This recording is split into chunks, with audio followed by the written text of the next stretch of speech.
Ladies and gentlemen, welcome to the Glenn Gould studio here at the CBC Broadcast Center in downtown Toronto. My name is Richard Monette, and I'm the artistic director of the Stratford Festival.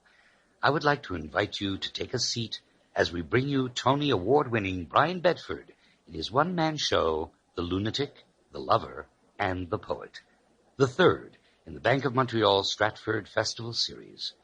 In tonight's performance, you will hear Mr. Bedford's illuminating and provocative work as he presents a compelling insight into the greatest playwright of all time, William Shakespeare. Ladies and gentlemen, Brian Bedford.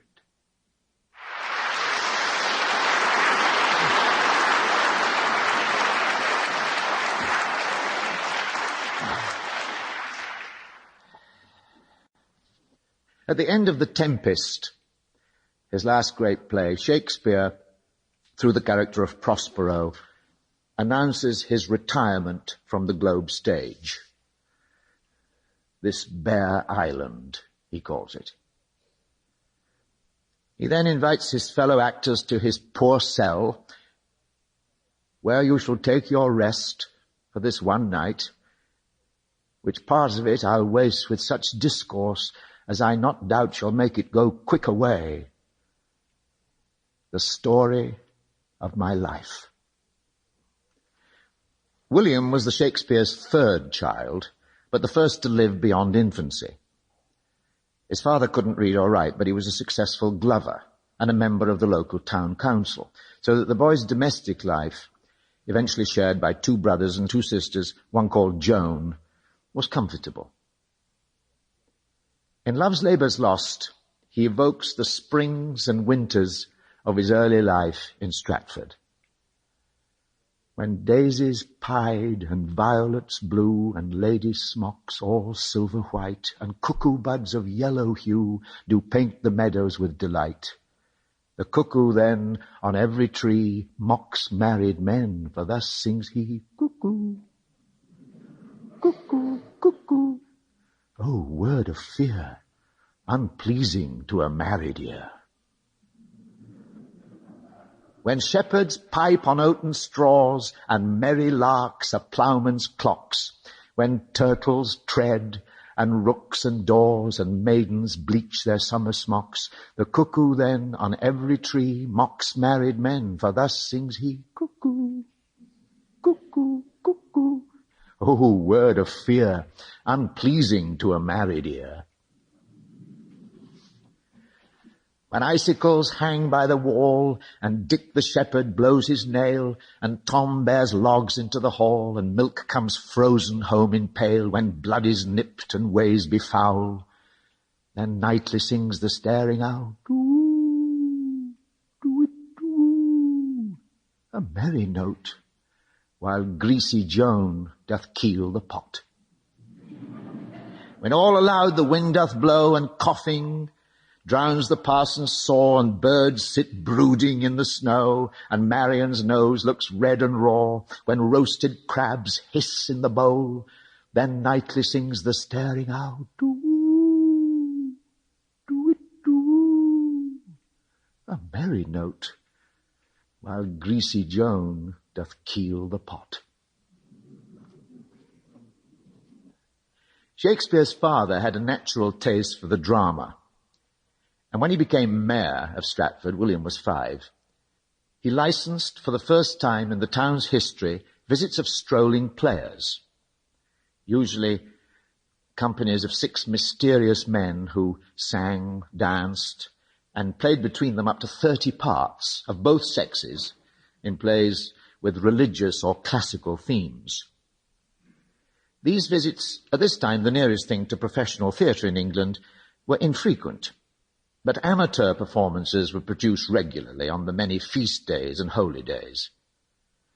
The elaborate titles of these diversions are satirized in A Midsummer Night's Dream, when Theseus reads the list of available entertainment for his wedding celebration.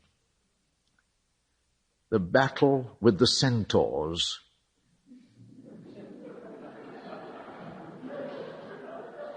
to be sung by an Athenian eunuch to the harp.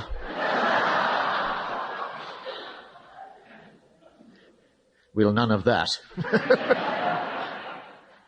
The riot of the tipsy bacchanals, tearing the Thracian singer in their rage. That is an old device. The thrice three muses, mourning for the death of learning, late deceased in beggary. That is some satire, keen and critical, not sorting with a nuptial ceremony. A tedious, brief scene of young Pyramus and his love Thisbe. Very tragical mirth. Happily, he chooses the latter. And we are introduced to the bravura artistry of Nick Bottom, weaver and amateur actor par excellence, who wants to play all the parts and whose only concern is that his performance may be too lifelike, too convincing, and consequently unbearably moving to his audience. In the following scenes of Pyramus and Thisbe, Shakespeare gives us a brilliant parody of the primitive plays and histrionics that he himself witnessed as a boy. Sweet moon, I thank thee for thy sunny beams. I thank thee, moon, for shining now so bright. For by thy gracious, golden, glittering gleams, I trust to take of truest Thisbe sight. But stay, oh spite, but mark, poor knight, what dreadful dole is here? Eyes, do you see? How can it be? Oh, dainty duck, oh dear, thy mantle good, what, stained with blood? Approach, ye furies fell, oh fates, come, come, cut thread and thrum, quail, crush, conclude and quell.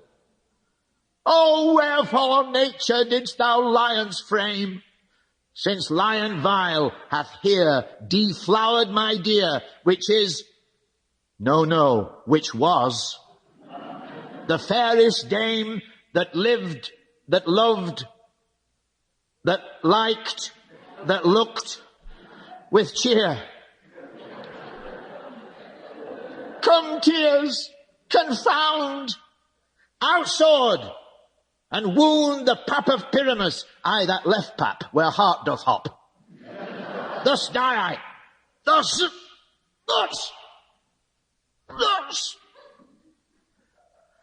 Now am I dead. Now am I fled. My soul is in the sky. Tongue, lose thy light. Moon, take thy flight. Now, die. Die. Die.